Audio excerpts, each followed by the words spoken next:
Good morning dear student. Electrical engineering का online portal पे आप लोग का स्वागत है। In the previous lecture we have discussed about the DG system. DG system क्या था, क्या क्या उसकी कंस्ट्रक्शनल डिटेल थी, किस तरीके से उसके वर्किंग प्रिंसिपल थे, क्या उसका एप्लीकेशन है, क्यों हम जो है कि डीजी सिस्टम को लाते हैं अपने यूज के लिए। हमारे पास जो लाइट है उसके उपलब्ध होने के बावजूद भी हम क्या करते हैं, इंडस्ट्रियल पर्पज़ से, होम पर्पज़ से और जो है कि किसी ऑर्गेनाइजेशनल पर्पज़ से हम क्या करते हैं, डीजी सिस्टम को अपनी यूज में लाते हैं। क्यों? क्योंकि जब हमारे घर में सप्लाई जो हमारे बाहर से आ रही है सप्लाई वो डिसकनेक्ट हो जाती है, किसी इंडस्ट्री में जो है कि सप्लाई जब डिसकनेक्ट हो जाती है, पावर ग्रिड फेल हो जाता है, तब जो है कि हमारा जो डीजी सिस्टम है वही हमको पावर सप्लाई देता है। और कुछ हमारे ऐसे मटेरियल्स होते हैं जो पाइपलाइन में पास कर रहे होते हैं, वो चोक हो जाते हैं, जिसके थ्रू हमको क्या करना पड़ता है, पाइप पूरा कट करना पड़ता है। ठीक है डियर स्टूडेंट, तो ये सारी चीज़ें हमने प्रीवियस लेक्चर में कवर की है। अगर आप लोगों ने नहीं देखा है तो प्लीज़ एनर्जी कंजर्वेशन के प्लेलिस्ट में जाकर आप वहाँ से इसको विजिट कर सकते हैं। अगर आप पूरा वीडियो कंप्लीट देखते हैं तो आपके सारे डाउट्स क्लियर होंगे, अदरवाइज आप कंफ्यूज्ड बने रहेंगे। हर चैनल पे हर जगह आप किताबों में ढूंढते रहेंगे, सही कंटेंट आपको कहीं नहीं मिलने वाला है। ओके डियर स्टूडेंट, तो आज का लेक्चर जो हमारा है फ्लोरोसेंट ट्यूब लैंप के बारे में है। ठीक, तो जो फ्लोरोसेंट ट्यूब लैंप है इसको हम कहते हैं ट्यूब लाइट भी कहते हैं। ठीक, इंट्रोडक्शन में आपका आएगा कि जो ट्यूब लाइट है वो हमारी इंसिडेंट लैंप से बेहतर होती है। ठीक, बड़ी खासियतें हैं इसकी, जिसकी वजह से हम लोग इसको प्रीफर करते हैं। पहले हमारे पास इंसिडेंट टाइप का लैंप होता था। ठीक, जो 100 वाट का बल्ब होता था, हम अपने घरों में अब भी यूज करते हैं। उससे क्या होता था कि जो एनर्जी का कंजप्शन है वो बहुत ज़्यादा हुआ करता था। तो इसके बाद हमारा फ्लोरोसेंट लैंप आया और इसके बाद CFL आया। अब जो है कि हम LED पर आ चुके हैं, LED का यूज कर रहे हैं, जिससे हम क्या करते हैं 80% एनर्जी की सेविंग करते हैं, 20% एनर्जी को यूज करते हैं। तो इस तरीके से हम उस प्लेस पे आ चुके हैं जहाँ पर हम बहुत काफ़ी मात्रा में क्या कर रहे हैं, एनर्जी का कंजप्शन नहीं, कंजर्वेशन कर रहे हैं। ठीक है, क्योंकि हम जो चीज़ें जितनी भी यहाँ पर पढ़ रहे हैं ये एनर्जी कंजर्वेशन से रिलेटेड हैं। ठीक, तो आज का भी लेक्चर उतना ही इम्पॉर्टेंट है जितने कि आपके प्रीवियस लेक्चर इम्पॉर्टेंट हुआ करते थे। तो आज का लेक्चर जो है कि खासकर जो इलेक्ट्रिकल से रिलेट करते हैं उनके लिए बहुत ही अच्छा लेक्चर होने वाला है। ठीक है, क्योंकि यहाँ से आपके कंपटीशन में क्वेश्चन पूछे जाते हैं। जैसे आपसे कंपटीशन में ये पूछ लिया जाता है कि जो फ्लोरोसेंट लैंप के एलिमेंट होते हैं वो किस धातु के बने होते हैं। 1 नंबर का क्वेश्चन आपको, अगर आप इस लेक्चर को देखते हैं तो आपका 1 नंबर का क्वेश्चन क्लियर।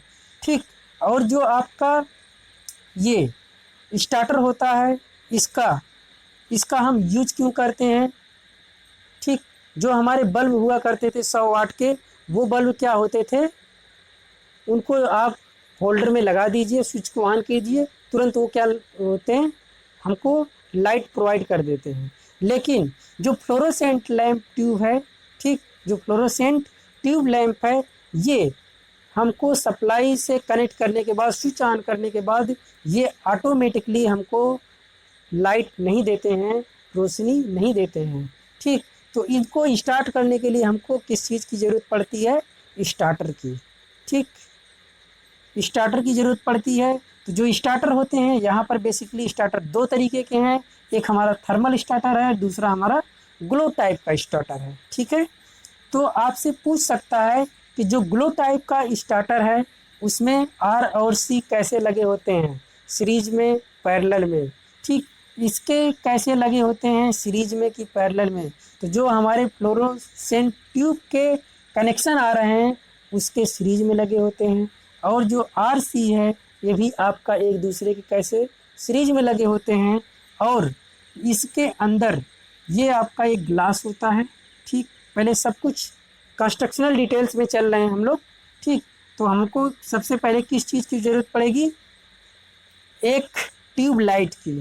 ठीक, फ्लोरोसेंट ट्यूब है, ये आपकी जिसमें 2 फिलामेंट है आपका, एक F1 और एक आपका F2। ये किस चीज़ के बने हुए हैं? टंगस्टन धातु के बने हुए हैं, ठीक। फिर इनमें से क्या है, हमारे इधर से सप्लाई हम इधर से दे रहे हैं। फिर जो है कि यहाँ से हम क्या करते हैं, जो शादी ब्याह में आप लोगों ने देखा होगा कि च्यों करते हैं, स्पार्किंग करते हैं और आपका जो ट्यूब लाइट है वो जलने लगती है। तो उसी स्पार्किंग को स्टार्टिंग करते हैं वो, मतलब इस ट्यूब लाइट को हम ऑन करते हैं। कैसे? बाय स्पार्किंग, ठीक। तो यही 2 पॉइंट होते हैं जिससे हम स्पार्क करते हैं, ठीक। तो ये स्टार्टर आपके इसलिए यूज किए जाते हैं कि ताकि ये जो हमारी ट्यूब लाइट है, ठीक, मान लीजिए हम किसी इंडस्ट्री में लगा रहे हैं, किसी अपने होम पर्पज़ के लिए लगा रहे हैं, तो अब हम जो है कि वहाँ पर ये नहीं करने वाले हैं कि बार बार जाके उसको टच करेंगे, ठीक। जब हमको ट्यूबलाइट को ऑन करना हो तो टच करने जाएंगे, स्पार्किंग करने जाएंगे, ऐसा नहीं है। तो इसलिए हमने क्या किया, स्टार्टर को हमको लाना पड़ा। तो वो जो हमारे स्टार्टर थे, जो हमको स्टार्टर मिले, वो 2 टाइप के स्टार्टर मिले। एक हमारा थर्मल टाइप का स्टार्टर और दूसरा हमारा ग्लो टाइप का स्टार्टर, ठीक है। तो स्टार्टर हो गए आपके। जो थर्मल स्टार्टर है, इसमें हमारे ये उतना अच्छा नहीं है, इसकी जो है कि कीमत भी तो महंगी है और ये उतना अच्छा नहीं है, इफ़िशियंट नहीं है, इसलिए इसका यूज बहुत कम करते हैं। ग्लो टाइप का जो आपका स्टार्टर है, ये आपका थोड़ा बेहतर स्टार्टर होता है, इसलिए हम इसको ज़्यादा प्रीफर करते हैं और इसी का हमने यहाँ पर यूज करके आपको समझाने की कोशिश की है। ओके डियर स्टूडेंट, तो सारी चीज़ों को हम समझते हैं। ये हमारा जो ये क्या है, टंगस्टन का बना हुआ है। ये दोनों एक दूसरे के सीरीज में लगे होते हैं। ये इसके ऊपर ग्लास के अंदर हमारा क्या होता है, ग्लो बल्ब होते हैं, ठीक। ये हमारी 2 मेटालिक प्लेट्स होती हैं, क्या है, कांटेक्ट पॉइंट। देखिए ये कांटेक्ट पॉइंट होता है। फिर ये एक सिलिंड्रिकल केसिंग में क्या होते हैं, पैक होते हैं। सिलिंड्रिकल केसिंग का मतलब आपकी एक प्लास्टिक होगी, प्लास्टिक के तरीके, मान लीजिए जैसे आपकी कोई डिब्बी हो, उसी के अंदर ये पैक्ड होता है। वहाँ से 2 वायर निकलते हैं, ये दोनों वायर्स को हम क्या करते हैं, जोड़ देते हैं। कहाँ पर? फ्लोरोसेंट ट्यूब जो है आपकी ये है, ठीक। इसके इस वाले सिरे से हम यहाँ जोड़ते हैं और इसको यहाँ जोड़ते हैं। तो आपका ये आपका सिलिंड्रिकल एक केसिंग होता है, ठीक। एक आपकी छोटी डिब्बी के तरीके, उसमें आपका ये कांटेक्ट पॉइंट होता है।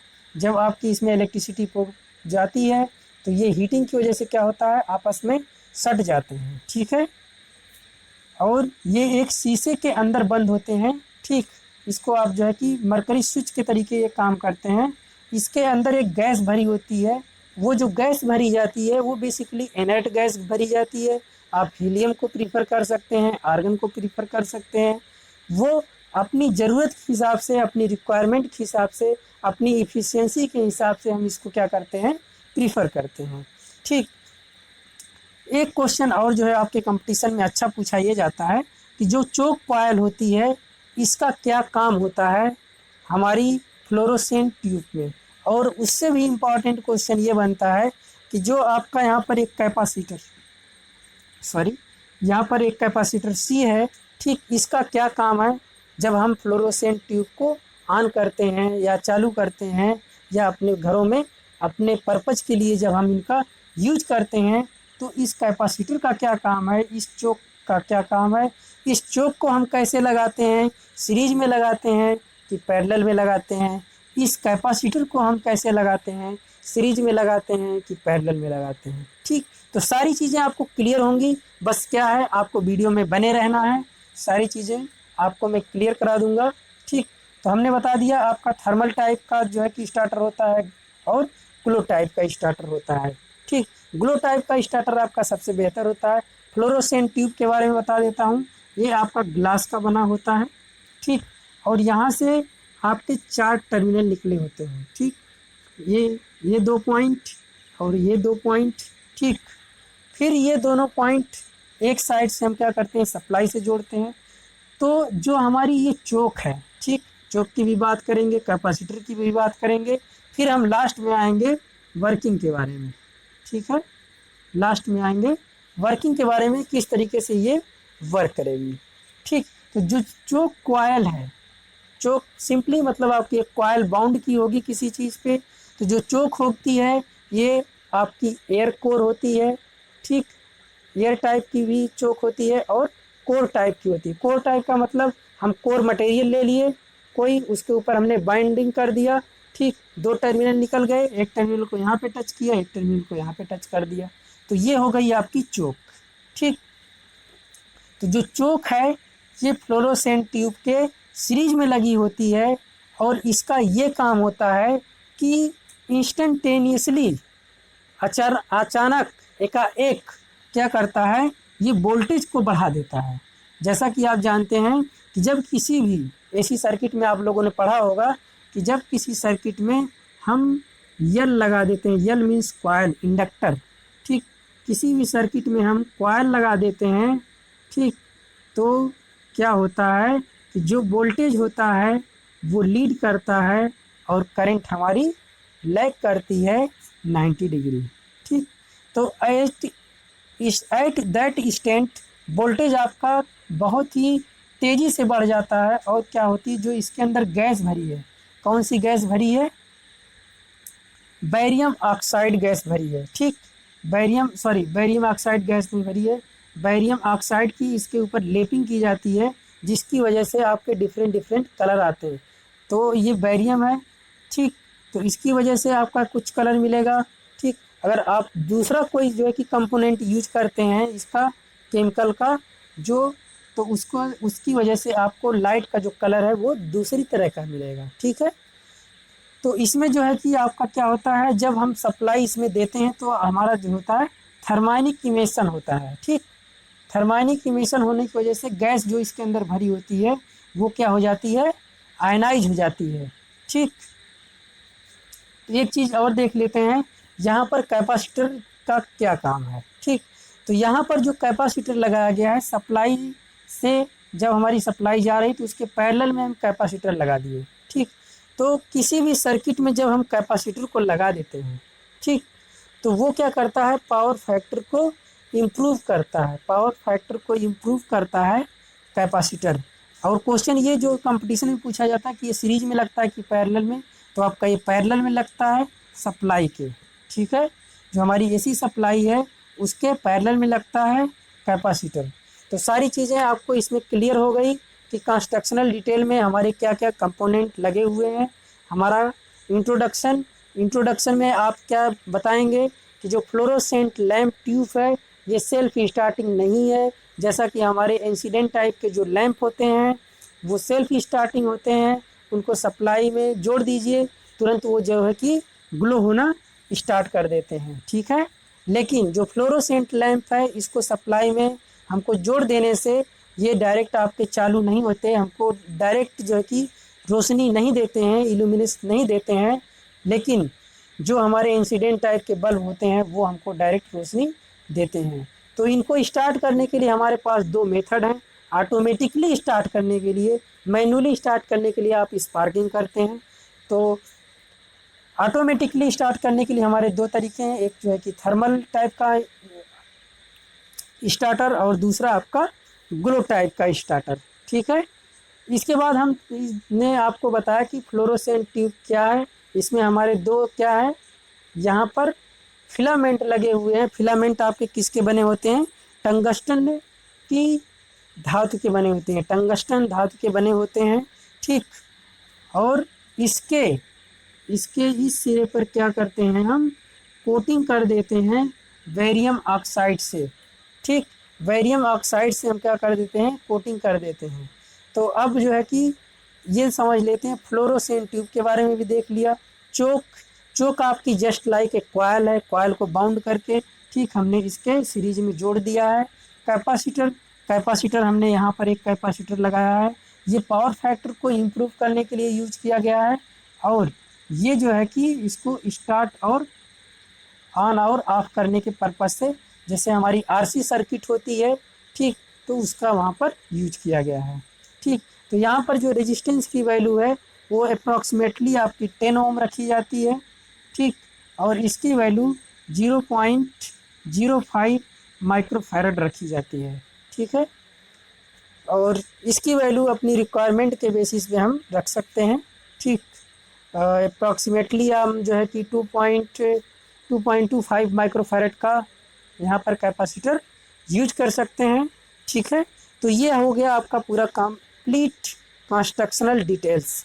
अब बात आती है वर्किंग प्रिंसिपल की, कि ये हमारा जो फ्लोरोसेंट टाइप की ट्यूब है ये किस तरीके से वर्क करती है, इसके बारे में इसके बाद हम लोग देखेंगे कि पावर फैक्टर किस तरीके से हम इम्प्रूव करते हैं। इसके बाद हम लोग क्या देखेंगे कि किस तरीके से हम पावर फैक्टर को इम्प्रूव करते हैं। तो वर्किंग प्रिंसिपल को समझ लेते हैं। फर्स्ट ऑल ऑफ हम पूरा इसको क्या करेंगे, इस तरीके से सेट करेंगे। फ्लोरोसेंट हमको ये ट्यूब मिलेगी, इसको क्या करेंगे, हमारा जो केसिंग होगा उसमें सेट करेंगे। फिर इसके बाद हम जो है कि यहाँ पर स्टार्टर लगा देंगे, इधर से सप्लाई, यहाँ पर हम चोक लगा देंगे। ठीक, यहाँ पर चोक लगा देंगे, फिर चोक से सप्लाई आएगी हमारी यहाँ पर, इसके पैरेलल में हम एक कैपेसिटर लगा देंगे जो पावर फैक्टर को इम्प्रूव करेगा। ठीक है, फिर हम क्या करेंगे, ये पूरा अरेंजमेंट करने के बाद इसको एसी सप्लाई से जोड़ देंगे। यहाँ पर एक स्विच लगा लीजिए अपनी स्वेच्छानुसार। जैसे ही स्विच को प्रेस करेंगे आपकी सप्लाई कहाँ आएगी, इससे होते हुए कॉइल में आती होगी। जैसे ही कॉइल में सप्लाई पहुँचेगी तो ये क्या करेगी, इसके वोल्टेज को बहुत ही थोड़े ही समय में बहुत ज़्यादा बढ़ा देगी। ठीक, ये कॉइल का काम क्या है कि थोड़े ही समय में वोल्टेज को बहुत ज़्यादा बढ़ा देना। तो ये आपकी सप्लाई यहाँ तक, फिर इसके बाद इधर से आपकी सप्लाई इस फिलामेंट से होते हुए आपकी सप्लाई यहाँ तक पहुँच जाएगी, फिर आपके इस टर्मिनल तक पहुँच जाएगी। तो इसमें हमारी क्या होती है, एक मेटालिक स्ट्रिप होती है। जब आपका ये हीट होगा, हीट होने के बाद ये क्या होती है, आपस में टच हो जाती हैं।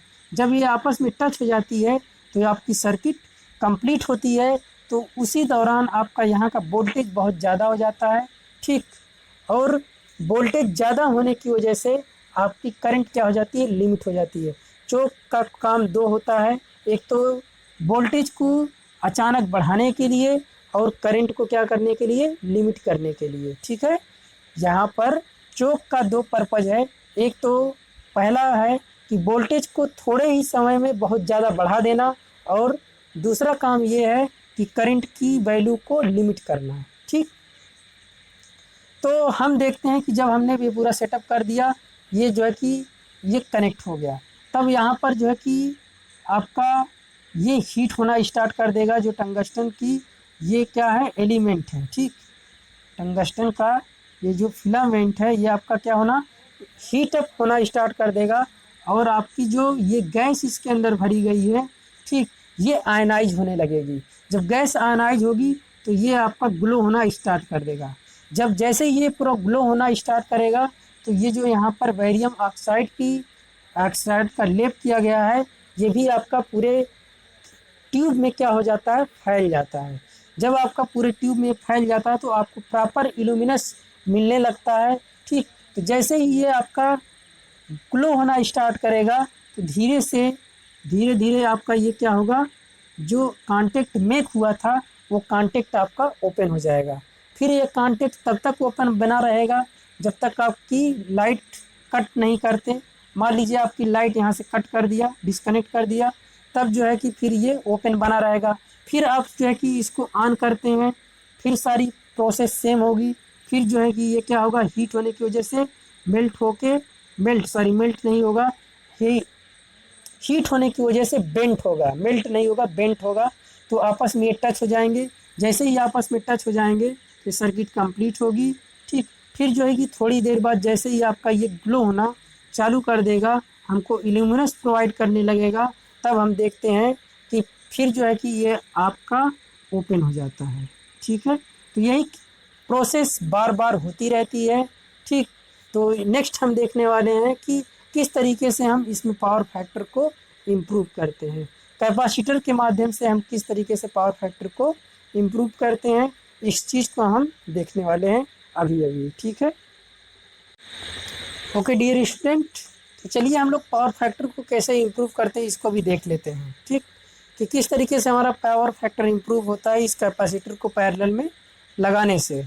तो जब हम देख रहे हैं कि आर और यल, ठीक, आर आपका ये इसका रेजिस्टेंस कुछ ना कुछ होगा, ये टंगस्टन का बना हुआ है तो इसका कुछ ना कुछ रेजिस्टेंस होगा जिसको हमने आर से रिप्रेजेंट किया है।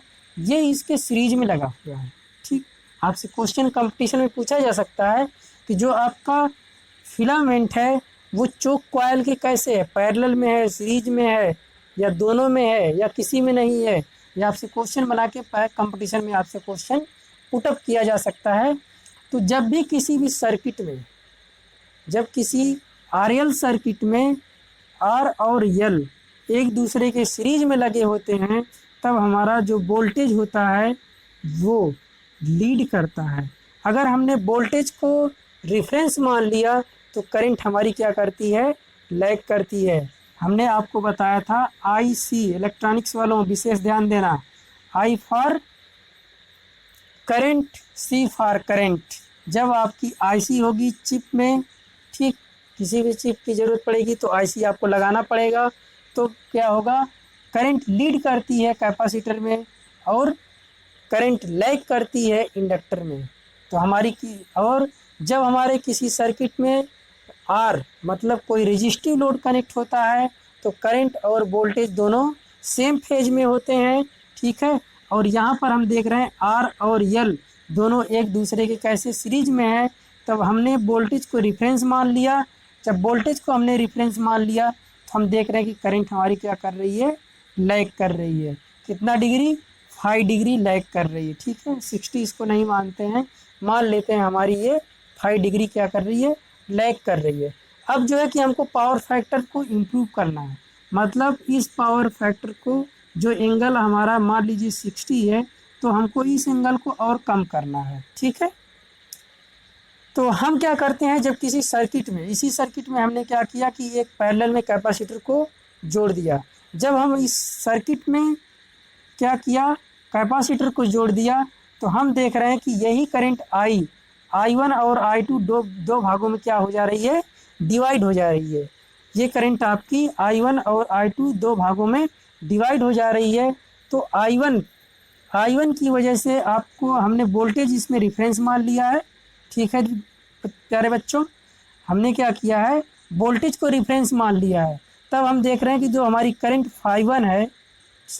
करंट I1 है वो 5 डिग्री क्या कर रही है, लैग कर रही है। किसकी वजह से, इस इंडक्टर की वजह से। जब हमने इसके पैरेलल में कैपेसिटर को ऐड कर दिया तब हमारी जो करंट है वो 90 डिग्री क्या कर रही है, लीड कर रही है वोल्टेज से। लेकिन हमने यहाँ पर एंगल मान लिया है φ2, ठीक। तो हमारा जब कैपेसिटर को हमने ऐड कर दिया तो करंट जो कैपेसिटर में जा रही है वो φ2 डिग्री लीड कर रही है वोल्टेज बी से। ये जो अप्लाइड वोल्टेज है उससे क्या कर रही है, φ2 डिग्री लीड कर रही है, ठीक। तो जब इन दोनों का हम रिजल्टेंट ले रहे हैं, ठीक, इन दोनों करंटों का, तो हमको रिजल्टेंट मिल रहा है φ, ठीक। पहले हमारा एंगल ये बहुत ज़्यादा था, अब ये एंगल हमारा क्या हो गया, कम हो गया, ठीक। तब जो है हम देखते हैं क्या, P = VI cos φ, ठीक। cos φ की वैल्यू जितनी ज़्यादा होगी, ठीक, अगर हमने cos φ = 90 डिग्री रख दिया तो P = हमको मिलेगा VI × 0, तो टोटल पावर 0 हो जाएगी, ठीक है। तो हमको टोटल पावर 0 नहीं करना है, ठीक है। अगर हम जो है कि cos φ की वैल्यू कितना करते हैं, 1 रखते हैं, तब जो है कि ये कुछ हमको P = मिल जाएगा VI, ठीक है। तो हम क्या कर रहे हैं, यहाँ पर देखा पहले हमारा इतना एंगल था, ठीक। हमने कैपेसिटर को जब पैरेलल में लगा दिया तो ये एंगल हमारा कुछ कम हो गया, ठीक। ये एंगल जब कम हो जाएगा तो पावर फैक्टर हमारा क्या हो गया, इम्प्रूव हो गया। अब यहाँ तक अगर हम ला देते हैं इसको तो हमारा पावर फैक्टर पूरा का पूरा इम्प्रूव हो जाएगा, ठीक। लेकिन ये हो पाना बहुत ही मुश्किल बात है। तो इस तरीके से हम क्या कर सकते हैं, पावर फैक्टर को इम्प्रूव करते हैं by using the capacitor connecting in parallel with the supply, ठीक है। तो ये आपका हो गया कि किस तरीके से हम जो है कि पावर फैक्टर को इम्प्रूव कर सकते हैं, ठीक है डियर स्टूडेंट। तो इस लेक्चर में बस इतना ही। नेक्स्ट लेक्चर में हम नेक्स्ट लैंप के बारे में पढ़ेंगे। So all the best. Okay dear student, अगर मेरे वीडियो आपको पसंद आ रहा है तो प्लीज़ लाइक कीजिए, चैनल को सब्सक्राइब कीजिए और शेयर करके उन बच्चों की मदद कीजिए जिनको इस वीडियो की बहुत ही ज़्यादा रिक्वायरमेंट है। So thank you dear student, best of luck for your exam, all the best.